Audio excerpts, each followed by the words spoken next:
We're talking about music. We're making it easy.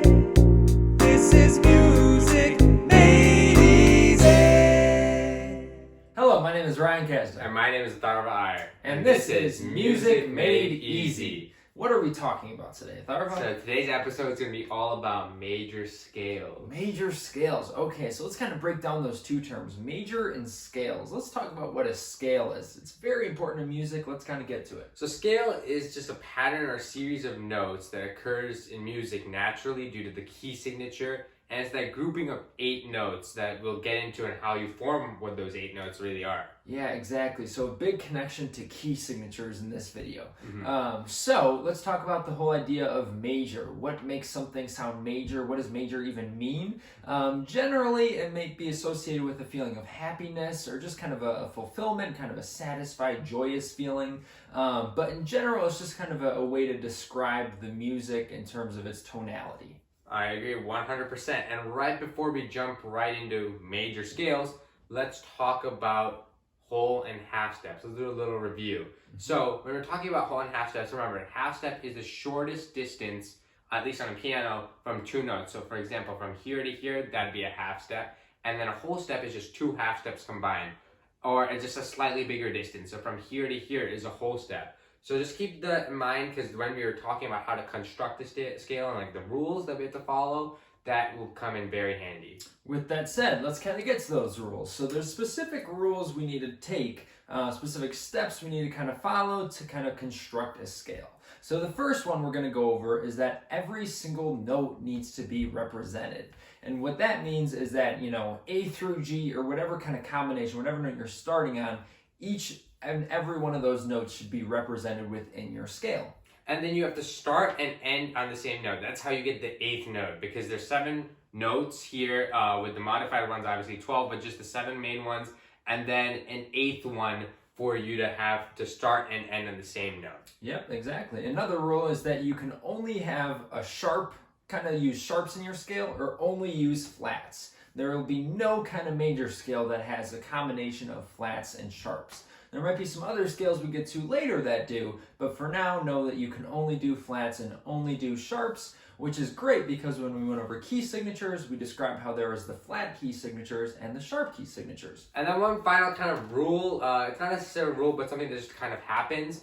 All the names of the scales is the note you start on with. For example, we're going to start off with C major here in a couple seconds, but with C major, when I say C major scale, that means the scale starts on C. And if I start the scale on C, then it means it's a C major scale, vice versa. Exactly. Let's check that out, Atharva. So when we're playing the C major scale, the way we'd like to approach this is we can take it from the key signatures perspective. So if you go back to a couple weeks back when we were talking about key signatures, we mentioned that there was no sharps or flats.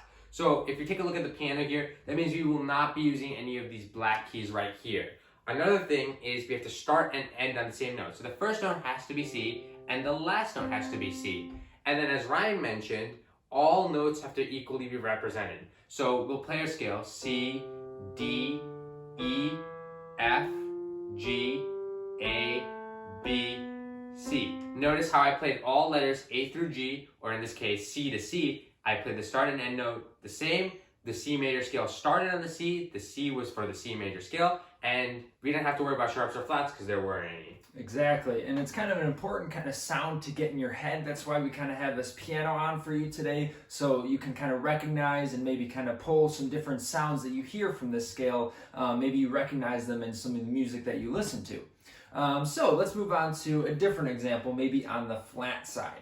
So with one example, we can take the scale of A flat major. So the way you kind of say the scale is exactly like that. Atharva just played C major. Now I'm going to play A flat major.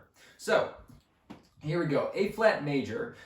We see that A flat major has the letter A in front. So this strategy, just write A to A, right? So A, B, C, D, E, F, G, A, exactly what's on the screen. And then we have to apply our flats because it's A flat, right? So if we take a look at the order of flats, we see it's B, E, A, D, G, C, F. And we have to go past A, 1, Because if you remember the rule when identifying what key it is, it's the second to last flat. So now we kind of got to work backwards. So we see that right past A is D, which is the fourth flat. So that's telling us that our key of A flat major has 4 flats. It's going to have B flat, E flat, A flat, and D flat. So when we put those flats in kind of right next to the note, we then have our scale, our new scale of A flat major. Care to play that for us, Ryan? Yes, I'd love to.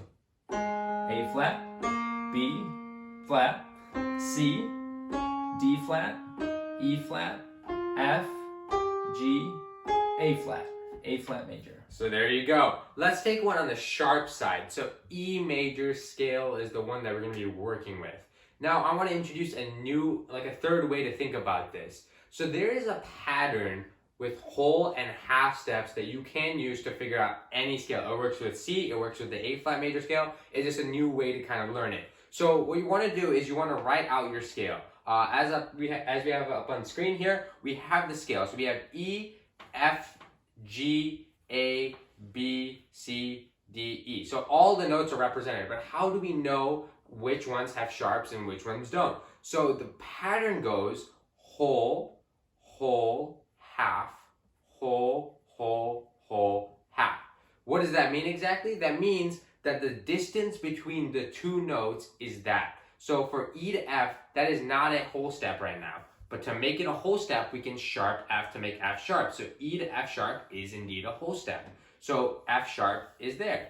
Then F sharp to G, that is not a whole step. That's what we need. So then we can sharp G as well. So G sharp. So then we have G sharp as well. So we have E, F sharp, G sharp. So whole, then we have to go a half step. So G sharp to A, that is a half step. So that is true. We keep A natural. Then A to B is indeed a whole step. So we keep that as well.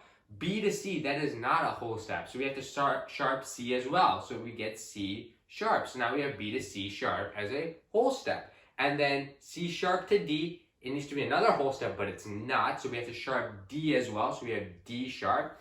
And then the final one, D sharp to E, is indeed a half step. So whole, half, whole, half.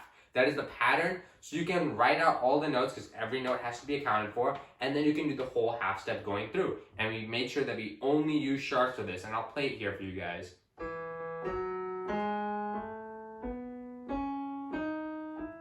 So that is how that sounds. So that is another way to look at major scales. Exactly. And that's about it for today's video. Just a brief overview on major scales. So we talked about what major and what a scale is. You know, a scale is just kind of a collection of notes, you know, ascending or descending. We talked about the different rules. And some of the rules are that you need every single note to be incorporated. You need to start and end on the same note.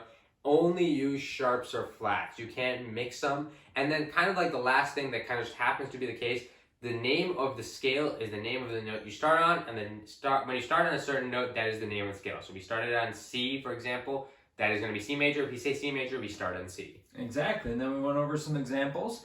So we hope you learned something today. Hope you can practice your major scales, kind of go through the keys and try to work through what we kind of showed you today.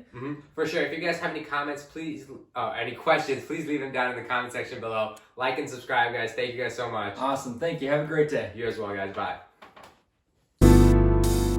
We're talking about music. We're making it easy. This is music.